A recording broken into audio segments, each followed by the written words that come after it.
Hi, everyone. Welcome. I'm giving everybody a couple of minutes to join and get their audio set up, and we will get started in just a minute.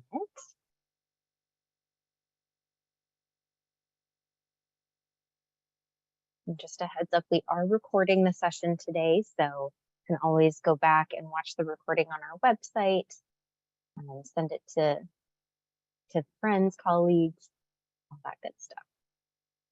All right, we're going to get going. So hello, everyone. My name is Toni Phelan. I'm a program manager for MBA programs at Forte. I am pleased to welcome you all to Forte's Women Lead webinar series. Today, we are partnering with Duke University's Fuqua School of Business, and our webinar is titled Imposter Syndrome and Workplace Impostorization. Before we get started, I'd like to just share a little bit about Forte for those who may be new to this Women Lead series. Forte has been around for almost 20 years. Our community of motivated and inspiring women, 100,000 women and counting, is changing the balance of power in the workplace. We open doors for women to reimagine what they can achieve in business, from launching their first jobs to advancing to the C-suite. Through business education, role models, professional networks, and leadership training like this one, Forte shows women how to build the credibility, skills, network, and confidence to thrive as leaders and change the status quo. Today, we are delighted to host an event in partnership with Duke University's Fuqua School of Business, and I'm now going to turn the session over to Allison Jackson. She's the Associate Director of Admissions, and she will share more about Fuqua before introducing our featured speaker today. So Allison, please take it away. Thank you so much, Toni.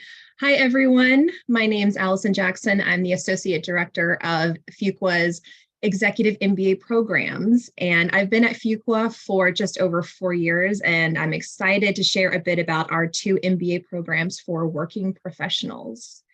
Our global and weekend executive MBA programs offer the same Duke MBA credential taught by the same Duke faculty as our full-time MBA program. These programs are designed for working professionals with a minimum of 5 years of work experience who can balance both work and school. Both programs offer a hybrid delivery format, pairing short in-person residencies with interactive distance learning. These are cohort models, meaning you start the program with the same class you graduate with. The Global Executive MBA has you meeting your classmates in Durham, North Carolina, and global locations, typically in Asia, Latin America, and Europe, every 3 months for 21 months. And the Weekend Executive MBA program meets on Duke's campus for 1 3-day residency a month, Friday, Saturday, and Sunday, with hybrid distance learning periods in between. And this takes place over 22 months. You can see a snapshot of a typical combined IMBA cohort. We have a range of work experience represented in the program from 5 years to over 20, but on average, our students are bringing in around 11.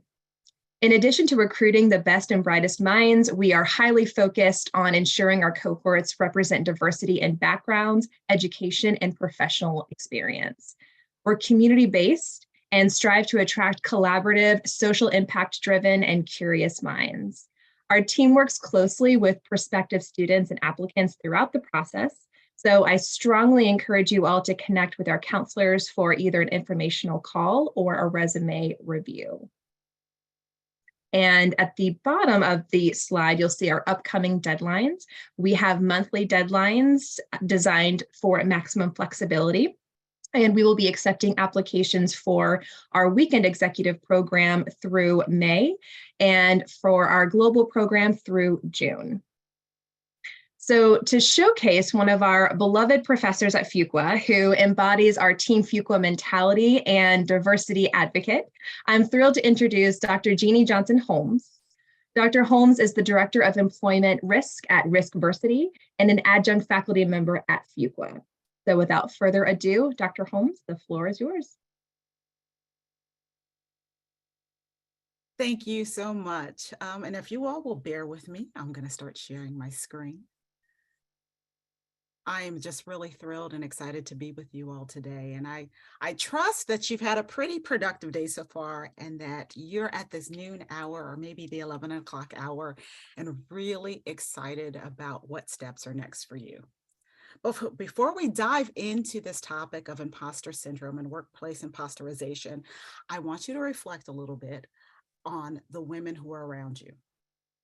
Maybe not physically around you in the room, but the women who you admire, not only in your workplace, but in your life, in your social circles. And if I asked you, how would you describe them? What kind of adjectives would you use?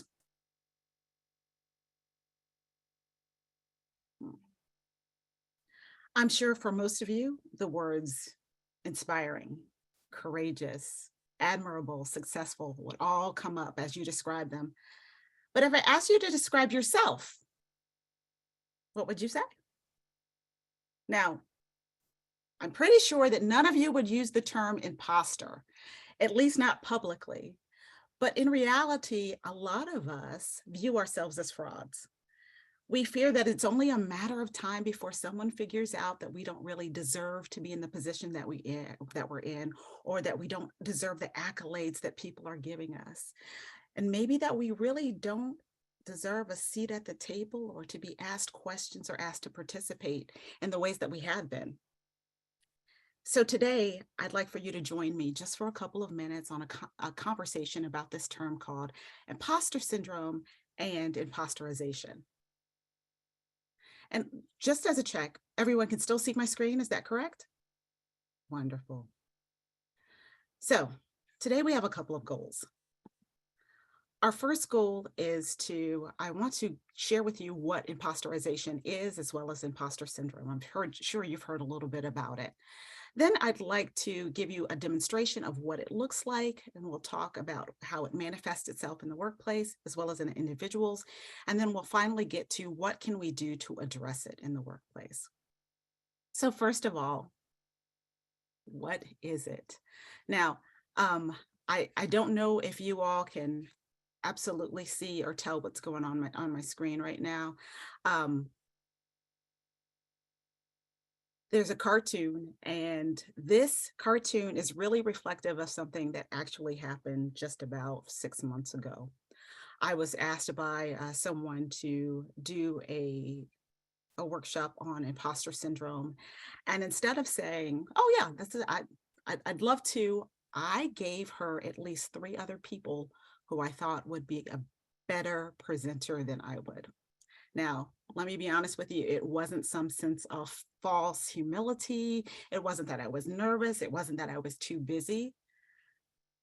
But it truly was this nagging feeling in the back of my head. This is a Fortune 100 organization, and they're asking me to come in and talk to these important group of women leaders, and I'm not sure I'm the best person for the job. Yeah. So this nagging feeling that was in the back of my head telling me that I shouldn't be the one to do this, because as soon as I get in front of people, they're going to realize that I'm not as smart as I think I am, or that I shouldn't be the one talking about this because there's other people who have done this work for a lot longer than I have. This is what imposter syndrome looks like and feels like. So once again, it's loosely termed as imposter syndrome, but what it really means is this nagging feeling, this overwhelming, this conscious and sometimes even consistent feeling that you are somehow a fraud, and that sometimes that someone is either waiting for you to make a mistake, or that if they catch you making any kind of imperfection, that you are going to be found out, despite all of your accolades, despite all of the proof that you actually do deserve to be there. Now, this term was coined back in the late 1970s, specifically 1978, and it was developed by 2 psychologists, one named Pauline Rose Clance and then Suzanne Imes. And they developed this as they were doing counseling sessions with these high-powered, high-profile women who were in business and industry.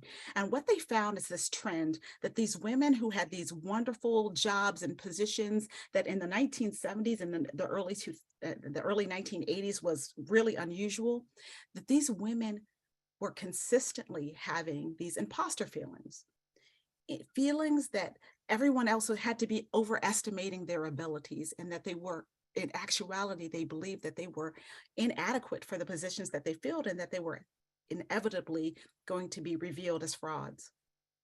Now, Some of the women were even so nervous that they were in constant fear that someone was going to fire them.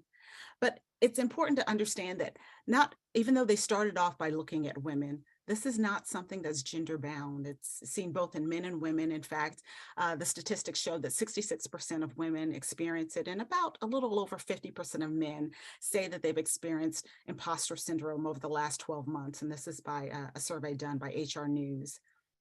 However, what the research also tells us is that women are more likely to experience it and to have negative effects in the workplace. It's also important to understand that most of the people who actually experience imposter syndrome are high achieving individuals. Those individuals who are having a really tough time accepting their own accomplishments. And in fact, many are actually wondering whether they deserve the praise that they've actually gotten. So the findings of Dr. Clance and Dr. Imez have really spun decades of thought leadership. I'm sure you've seen magazine articles or heard podcasts and webinars all about how to address this thing called imposter syndrome, and especially geared towards women. And it's important for all of us to understand that as we talk more about it, more and more people are coming out and saying, hey, I've got imposter syndrome too. We've got famous women from Hollywood, such as Charlize Theron, Aquafina, Viola Davis, and even to business leaders such as Sheryl Sandberg and Venus Williams, and even Ariana Huffington, and even our former First Lady, Michelle Obama, and our Supreme Court Justice, Sonia Sotomayor, have all confessed that they have experienced imposter syndrome, not just in the past, before they've made it to the echelon that they're at, but they're experiencing it right now. So if you've ever felt it, please understand you are in good company, and it's more likely you're feeling it because you're on this precipice of achieving even more. So what does it look like? Well, in an individual, imposter syndrome usually manifests itself in a couple of ways. And it's not all of these ways at one time, but usually at least one or two ways. For me, I have a really big discomfort with compliments. Like, I hate it when anybody reads my bio, and I'm so glad that Allison kept it short and sweet, because I have an inability to internalize my accomplishments, my skills, and my expertise. Other people, it's consistent self-talk that's negative. So you end up judging yourself by standards that are unreasonable and something that you wouldn't even judge other people by. For others, it comes off when you are in a way that you are obsessing over your own mistakes. Others, it's this overwhelming anxiety, this nagging feeling, and this fear that every mistake, that every wobble, that every potential misstep, misword will be the next step for you having to lose your job or to be considered a fraud. And finally, it's also manifests itself in people having a fear of expressing their own self-worth. Really downplaying your accomplishments, or saying things to yourself like, well, I'm not really that good, so maybe I shouldn't fight for my role on this team. Maybe the minimum salary is good enough for me. So these are some of the ways that it manifests itself. Now, it's important to understand that when we're typically talking about imposter syndrome, we're using something called a deficit model. And that's just a fancy way of saying that when we're talking about it, we're assuming that imposter syndrome feelings begin and end inside of an individual person. We say, you know what, Jeannie is feeling imposter syndrome, so that must mean she's lacking confidence. She needs to improve her communication skills, or maybe she just needs some more leadership experience. So with that assumption, we try to focus all of our solutions on ways to improve and fix the person. And these fixes that we have typically ignore the external systems, some of our societal attitudes, and the norms that tell women and other historically underrepresented minority groups in both subtle and in some very direct ways that they just aren't leadership material, or maybe they aren't naturally enough for the jobs that they're in. So I want us to take a little bit of time to explore some of the external reasons why imposter syndrome exists. Specifically, we're going to highlight some of the ways that the workplace can worsen feelings of internalized imposter syndrome, or even create an environment that makes people feel that way.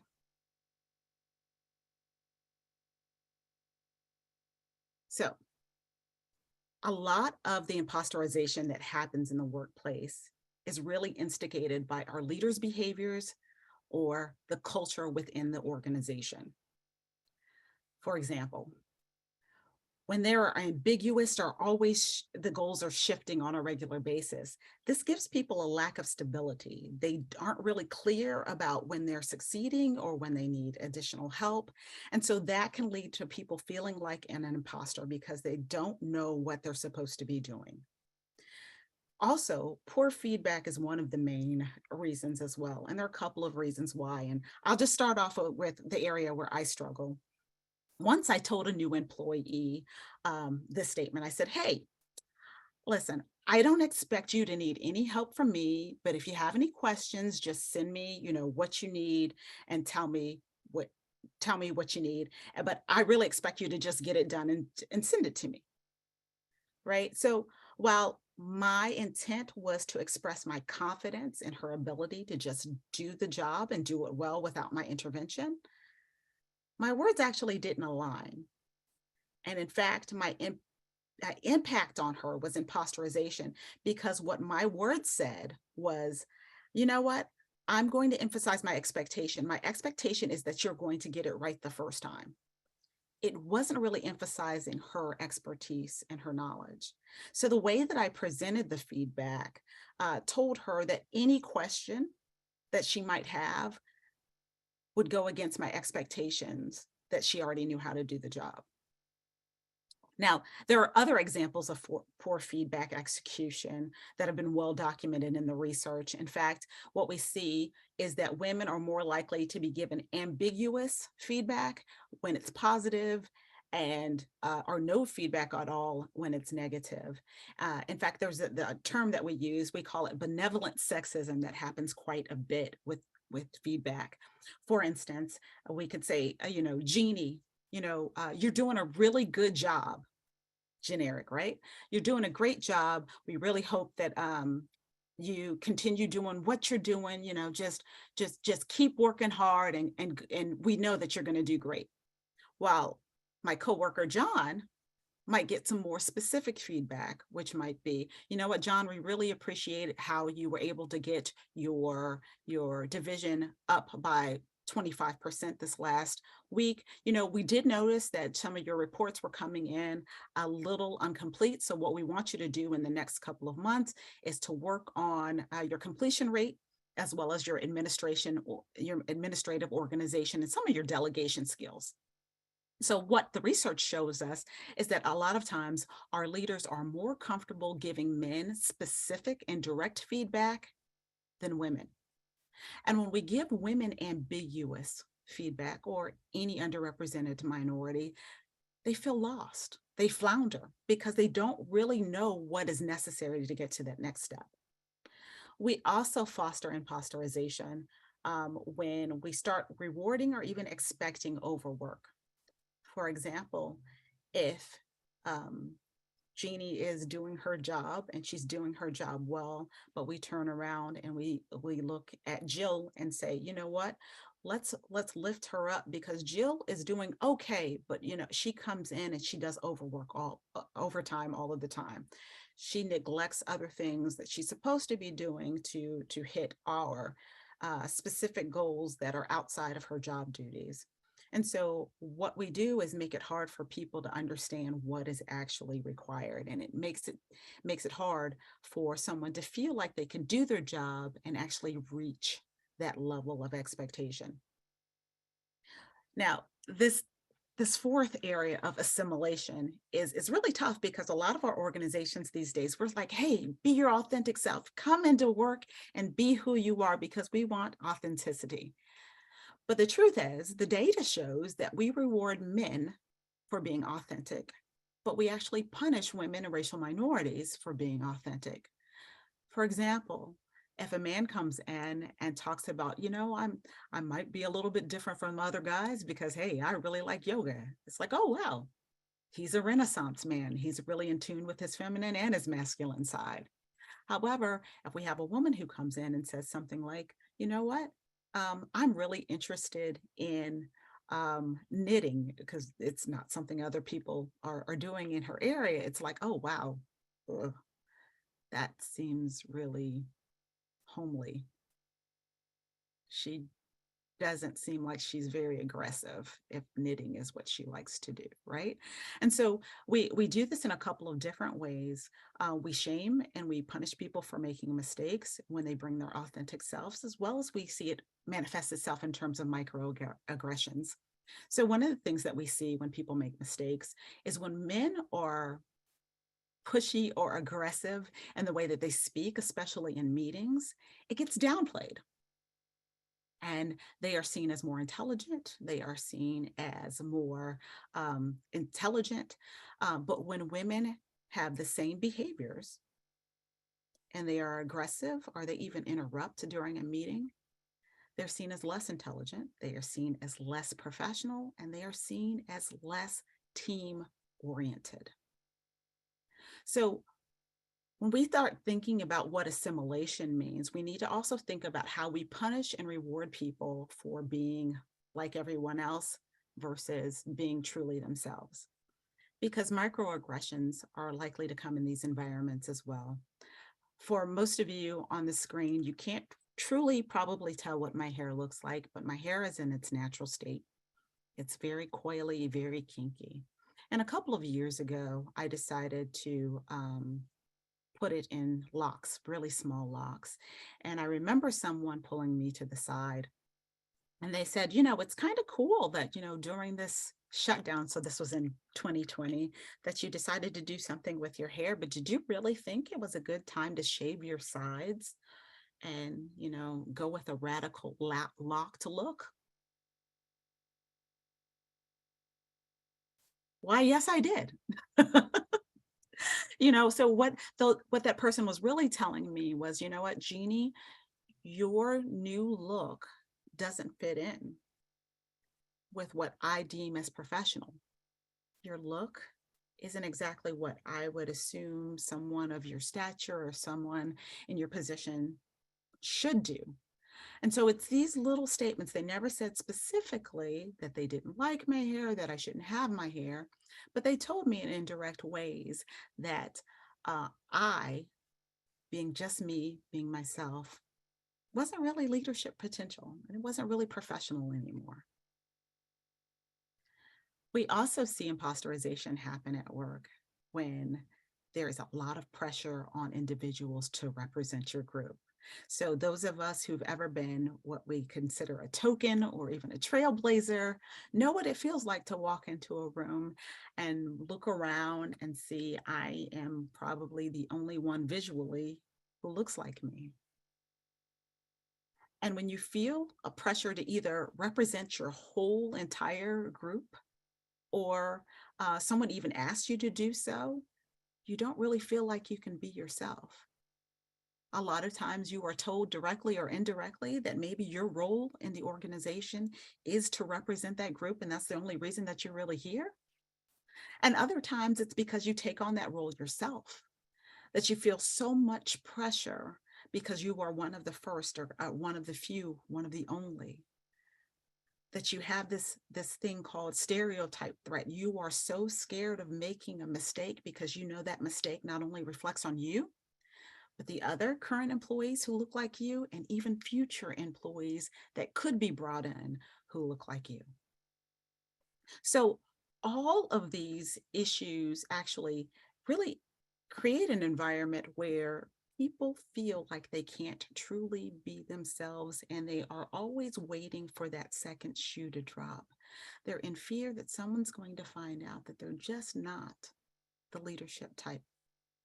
Now, I know some of you are saying, you know what, Dr. Holmes, a couple of slides ago, you were naming off a list of famous people who've experienced imposter syndrome. So if these feelings are really such a big deal, why are all these people succeeding in spite of it? And so, why do we even need to talk about it? Well, here's the reason why. It's important for all of us to understand that men are 4 times more likely to negotiate a starting salary than a woman. And by not negotiating your starting salary, women, we are going to lose more than more than $500,000 by the time we are 60 because we didn't negotiate at the beginning. And those of us who end up feeling impostorized at work, or we come in with our own feelings of imposter syndrome, are less likely to negotiate a better salary once we are in the job, not just at the beginning. We're more likely to decline the opportunity to appeal an unfavorable decision that's been made on our behalf, even when it's in our best interest. When we feel imposter syndrome, or when we feel impostorized at work, we're less likely to apply for a promotion.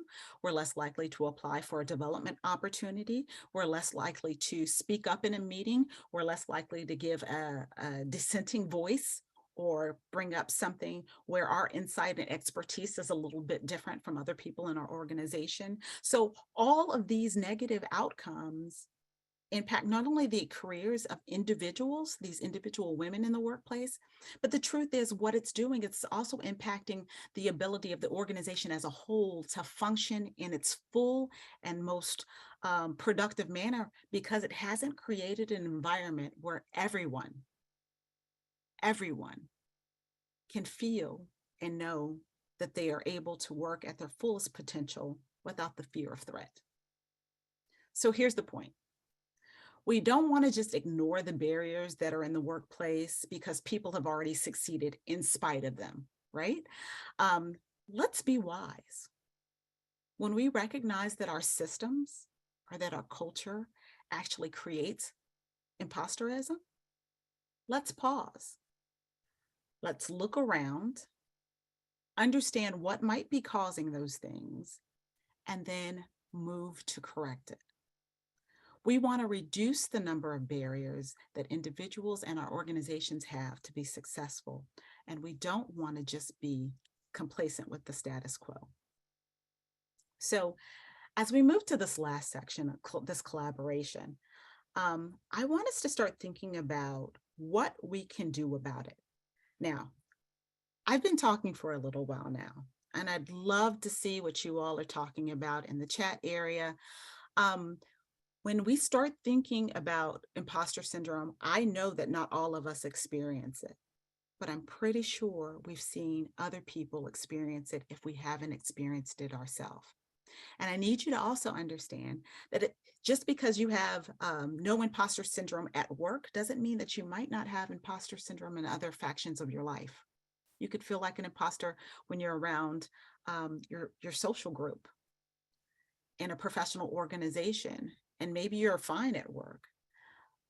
But what are some of the ways that we can not only identify, but do something about it when we see imposter syndrome creeping up in our own feelings, as well as when we experience it through the feelings of others? Let's open up the chat and see what other people have to say.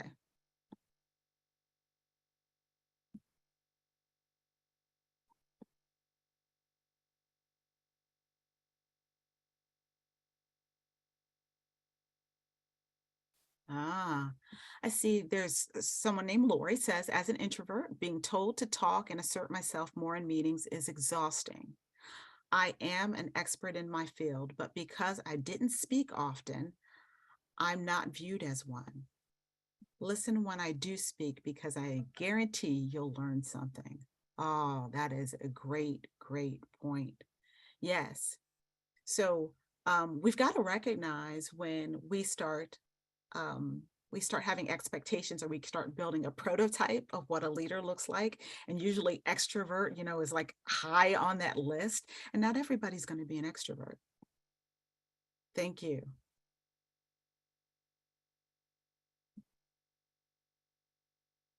Anyone else?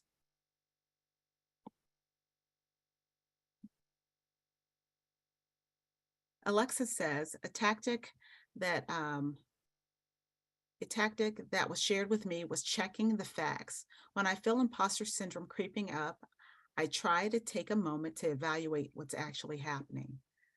Absolutely. That issue of self-reflection is so important. Are you being triggered by something? Is it who's saying it? Is it the environment? Maybe it's not really about you, it's something else.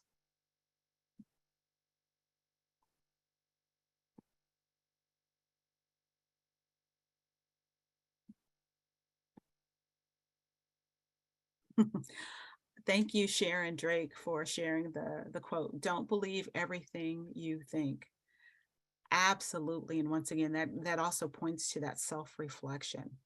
That is a really, really important thing. It's important to understand when imposter syndromes, the root is or has its origin within you, or whether it's something that we really need to look at as a sign or a signal that something is toxic in the workplace.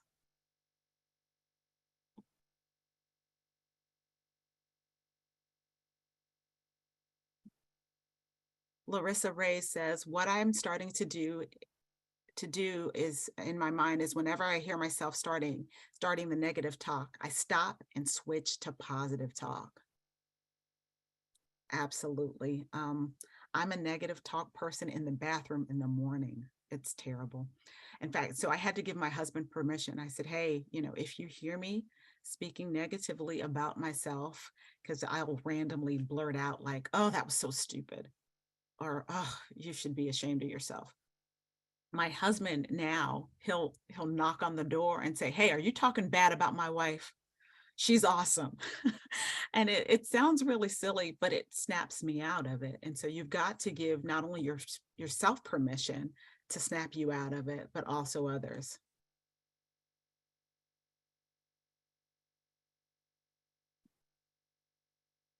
Kellyanne says, I'm a woman and the only minority on my team. I've come to find that having someone to speak to or a community makes me feel less alone, and shows me it's not only me feeling this pressure. Oh, absolutely. Totally 100% agree with you. I think that one of the things that is our superpower is our ability to understand that we are stronger as a collective. And so making sure that you find that community that not only understands you, but lifts you up and helps you get out of that hole of imposter syndrome is especially important. Ayana Banks says, I've had to balance what has been imposter syndrome as well as sometimes being in spaces that simply aren't healthy or primed for inclusion. Amen. So one of the things that we have to understand is there are going to be environments that are going to impostorize people, and you always have a choice. You can choose to be a part of the internal solution that helps not only identify the problems that are there, but also identify solutions to help the organization, that culture become more healthy.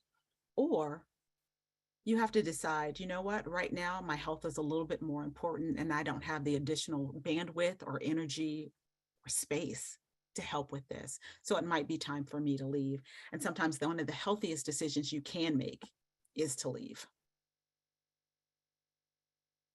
All right, we've got Haley talking about keeping a log of her accomplishments and starting to look back and making sure that you are reflecting on what you've done in the past. Alexia is pointing out that perfection is an illusion and that all successful people started at the beginning. Oh, I love this.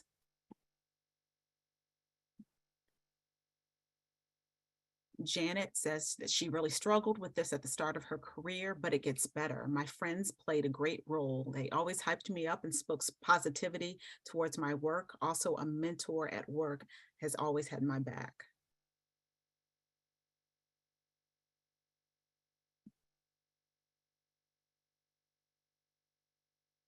Amy Bellows gives us a question. She says, what about age? I often feel when I forget something or need to be reminded that others are doubting my intellect and my ability to keep up. Wow. I think that's a really big issue these days. We know that ageism is alive and well, so anyone over 40. And in fact, if you were on earlier, and I know you all didn't get to see the behind the scenes, but I was really nervous that I was going to have technical difficulties and that my age would be considered the reason why. And so I have that nagging feeling before I do any kind of presentation, especially if it involves technology, either virtually or even in person. And I think that a part of that is having a more healthy relationship with mistakes in our lives.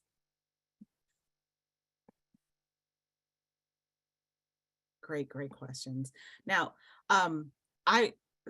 we've got a ton of comments now, and I really want to read through them and give you all some insight. But what I'm going to do is jump to what I've learned so far from other groups and share that with you, and then we can talk a little bit more.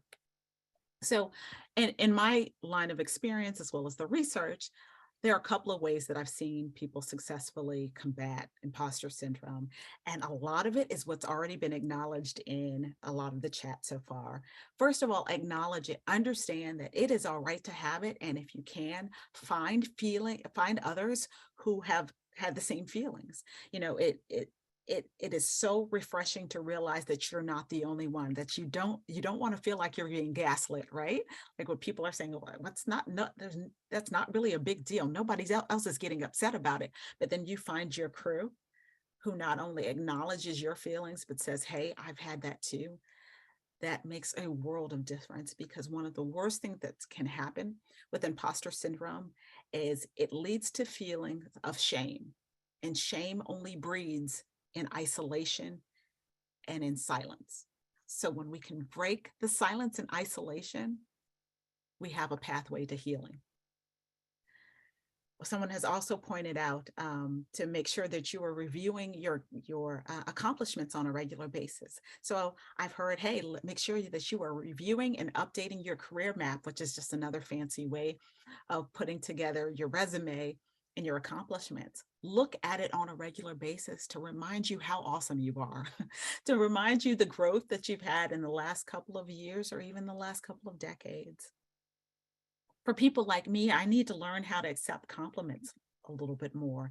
And a great way to do that is to practice by having people say something to me that's a compliment, and me just saying thank you and shutting up instead of trying to explain away why my accomplishment wasn't so great. Also, doing that reflection to really understand the root of your feelings, to understand why you're feeling that way. Sometimes it's things that happened in your past. Sometimes it's certain people who make you feel like an imposter. Sometimes it's the difference between liking awards in public versus liking awards to be given in private. And then start having a healthy relationship with mistakes. And that's another thing that was already pointed out in this group. Understand that the world isn't going to swallow us up. It's not going to banish us when people find out that we're not perfect. It's really hard to do, at least for someone like me. But I will agonize over any mistake that I've made. In fact, this is being recorded. There is no way on earth that I could even listen to this recording, because I'm going to critique every facial expression that I make, and I make a lot of them. I'm going to critique how much I use my hands, and now I'm self-conscious about it, right? So make sure that you are giving yourself as much grace as you give other people in your lives. And that's a great way to combat imposter syndrome. In addition, when it comes to workplace impostorization, when we have the ability, because we have leadership roles or we have some kind of influential role in our organization, it's really important that we start examining our standards and our norms. Are we really promoting come as your authentic self? Or are we saying, come as your authentic self as long as you look kind of like this?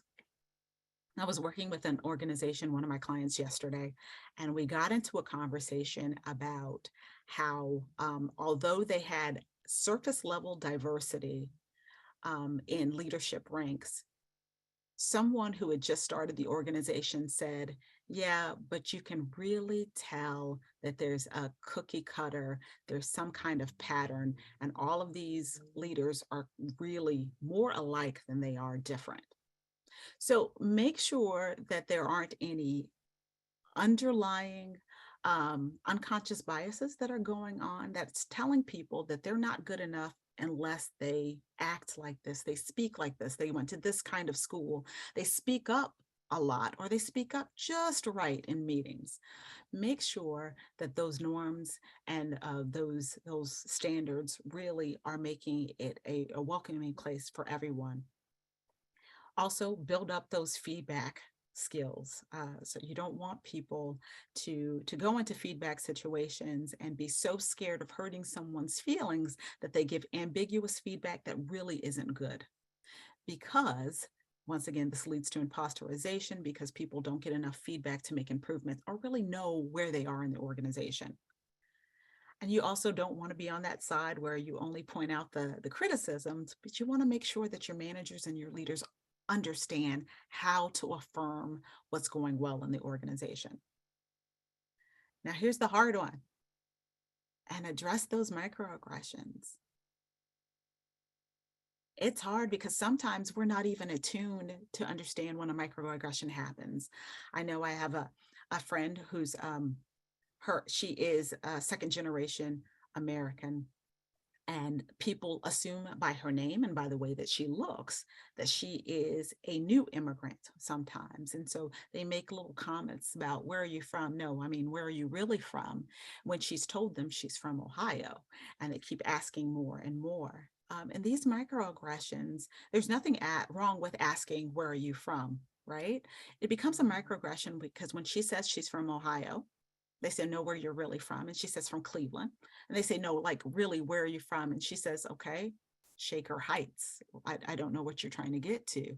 They're telling her that you are not Ohio enough or not American enough to be from where you say you are. So tell us where you're really from, because you don't look like one of us, right?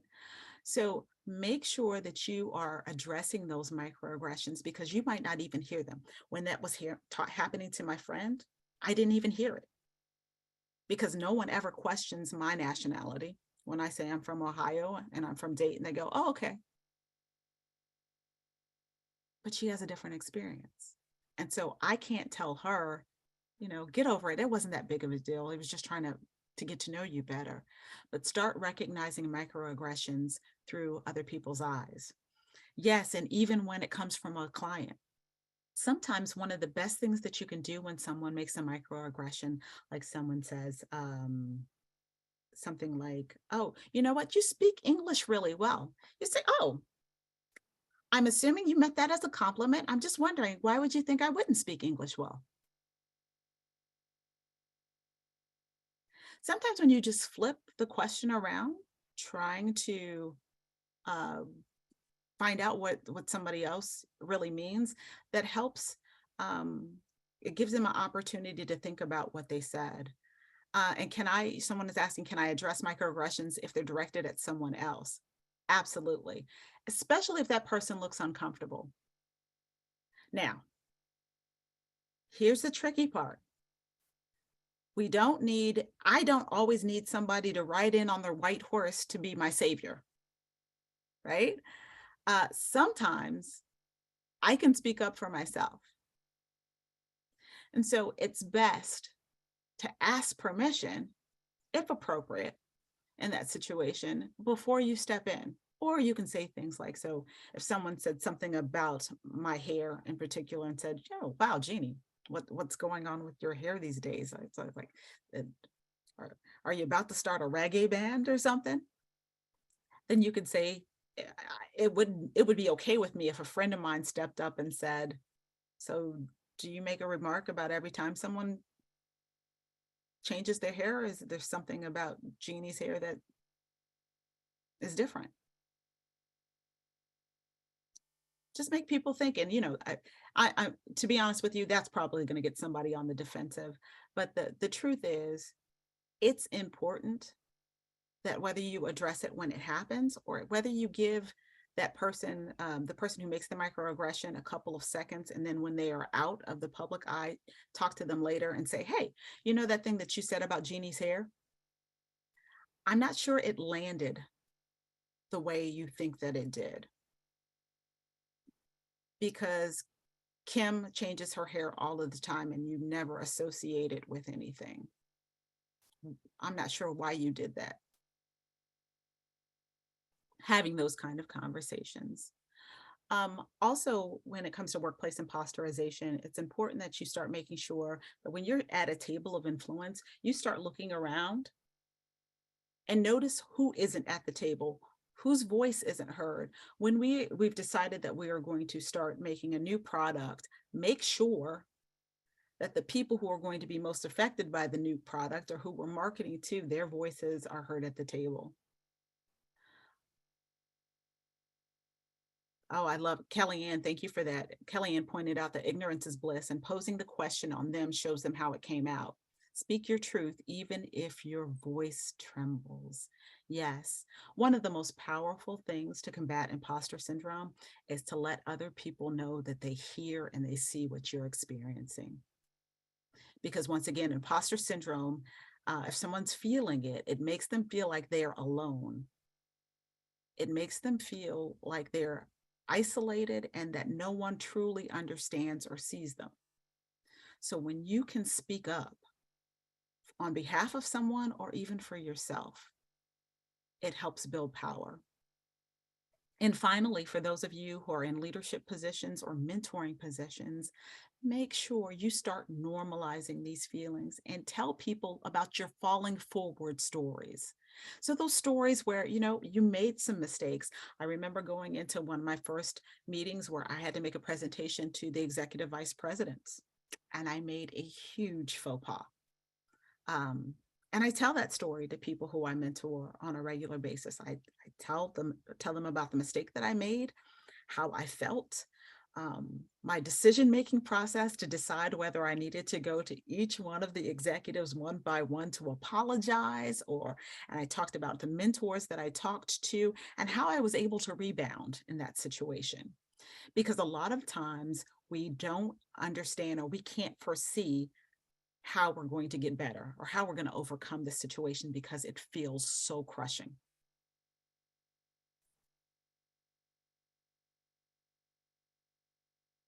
Thank you, Lori. Lori just said, I've said this one-on-one recently. I don't know if you realize, but you say this, but you say man years often. Yeah. So a lot of times it's really good for us to kind of point out some of the trends that we see other people make. I always call them tells. So I have a 13-year-old, and my 13-year-old, he doesn't know how often he does this. This is his tell. That means he's nervous, he's lying, or he doesn't know what he's supposed to be saying, and so he's thinking about it. My husband, when he's talking, especially when he gets a little excited, he starts using gendered words like men and guys. Hey guys, let's do this. And so I have to tell him about it. And that helps tremendously by just pulling people to the side and saying, hey, you might not realize this, but you do this kind of often. And what I would encourage each one of us to do is give other people in your lives permission to do the same.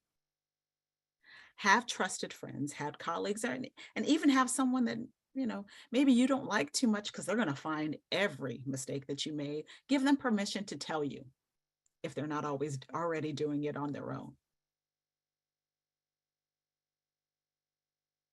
So finally,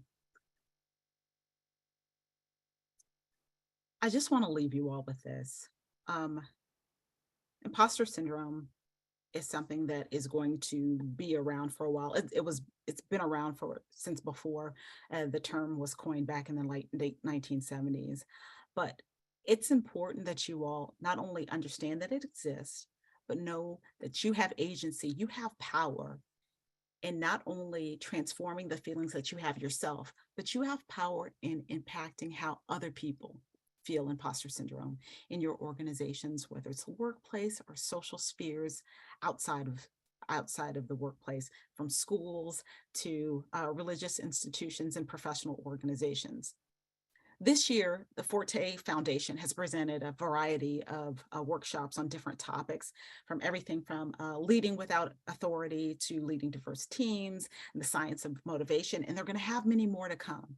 And understanding how imposter syndrome and how workplace impostorization will have a huge impact on your ability to successfully implement any of those previous topics is going to be important to you, because you have to learn to lead people understanding why they might feel like they are not good enough.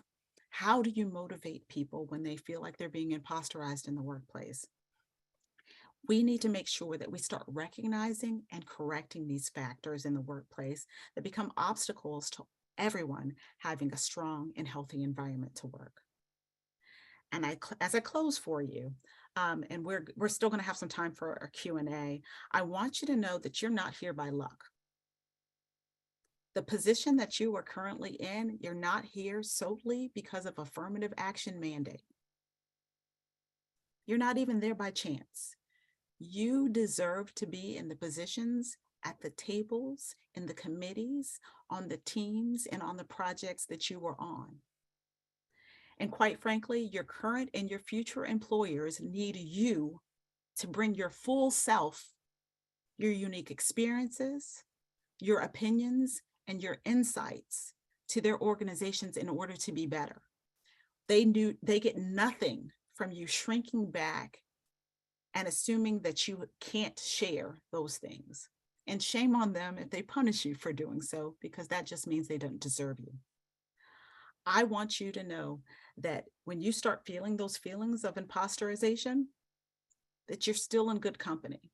High achieving women like former First Lady Michelle Obama have all had these feelings.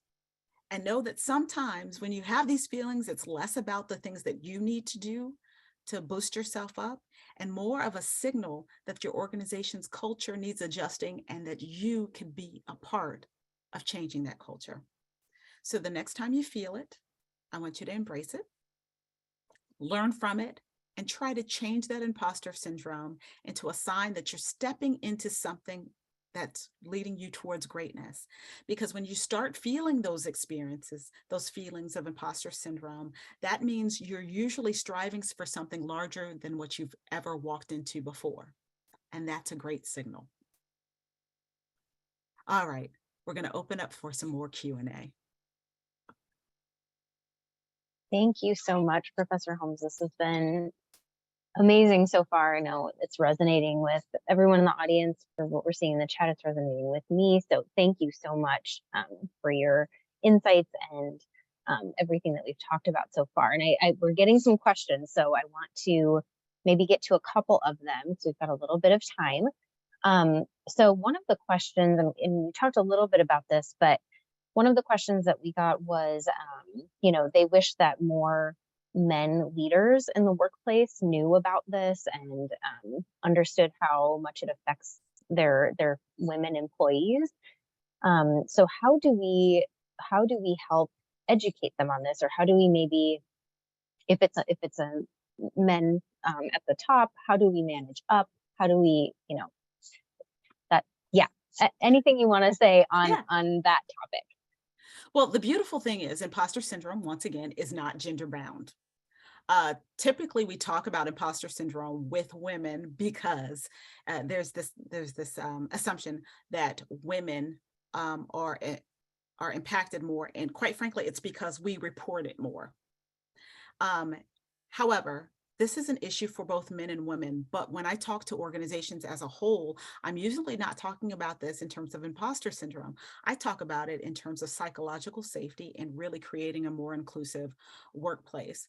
Because the truth is, every organization should really be concerned about the misalignment between what they say they want their employees to do and then what they reward, because that's really what happens with impostorization.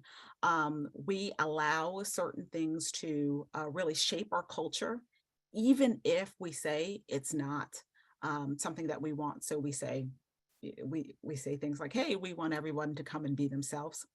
But then we pull somebody to the side and say, hey, you know, can you kind of tone down, that Latina part of you, or, Jeannie, you come off as the mean Black woman, right? So we say one thing, bring your authentic self, but then when people are too much away from the norm of what we like, then we say that they're too much and not enough, right? Not enough professionalism. So when having these conversations with men specifically, just make sure, I think in most of my conversations, we are focusing on what psychological safety looks like in the organization, and really the alignment between what we say we want in our culture and then what we do in our culture. Great. Thank you so much. Another question that came in. So we talk a lot about imposter syndrome at work or in our professional lives, and you talked about this a little bit, but how do we maybe identify imposter syndrome in other areas of our life, whether that's, in our family, with our friends, and how do we maybe combat that? It's almost, a lot of it's the same way. So I am the mother of one, and I don't have a lot of other friends who just have one. So when people are talking about the trials of parenting, and I kind of feel intimidated to talk about my trials because I only have one child and they have like four, right? And so I think one of the things that you have to start thinking about for yourself is, where do I start feeling anxiety? Where do I pull back and say, you know what? I probably shouldn't engage in this conversation because I'm not like them. I don't have the qualifications. I don't have anything to share because they're doing more, they're doing better, right? And so that's how you recognize it. It could be, I've got one kid and I am not like the typical Pinterest, TikTok, make a great video about my house and decorations and holidays. Like, that's I go to other people's houses for that. So I get really intimidated, and I have to always think back to myself, you know what, Jeannie, that doesn't have to be my strength. I don't have to be great at what they are. And just because I don't do that doesn't mean that I'm not worthy of this conversation, worthy of this friendship circle, of this family conversation, because I don't do the same thing. I love that. That's so great. One last question. If people want to continue learning about this topic and working on this and diving a little bit deeper, do you have any resources that they should look at? Absolutely. One of the number one people you need to look up is Angelica Gutierrez. She is a professor of management at Loyola Marymount in California. She has done some fantastic work. She's also a regular contributor for Inc. Magazine. Like, I'm going to Angelica Gutierrez, PhD. She has got some fabulous articles and webinars about it. In fact, I can share some resources from her with Forte, the people at Forte, and maybe they can go ahead and include it somewhere around the link so that you all can get some more information about it. But she is one of the foremost scholars on it right now, and has doing some fantastic work. And so Brene Brown does a little bit on it as well. Wonderful. That's great information. Thank you. Yeah, and we can absolutely share out, if you want to, whatever you recommend, we can share that out with the recording when we send this out. So that would be great. Absolutely. All right. Well, I just want to thank you again. That's all the time we have for today, unfortunately. But thank you. This was really amazing. As I said before, everyone in the audience, I know this is just resonating, and we saw a little bit of that in the chat, but yeah, I think this was really good for everyone to understand that there's this whole community of people that are feeling the same way, and we can work on this together. So that's always encouraging. So we will, as we mentioned, have a recording of the webinar on our website, and we'll send it out to all of the registrants. And you can also find our other Women Lead webinars on our website as well, if you go to fortefoundation.org/womenlead.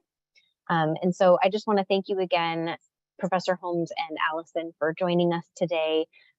We really appreciate it and hope to continue our partnership with you all in the future. So, all right. Well, everyone have a great day. That's the end of our webinar, and we'll hope to see you all again shortly for our next Women Lead.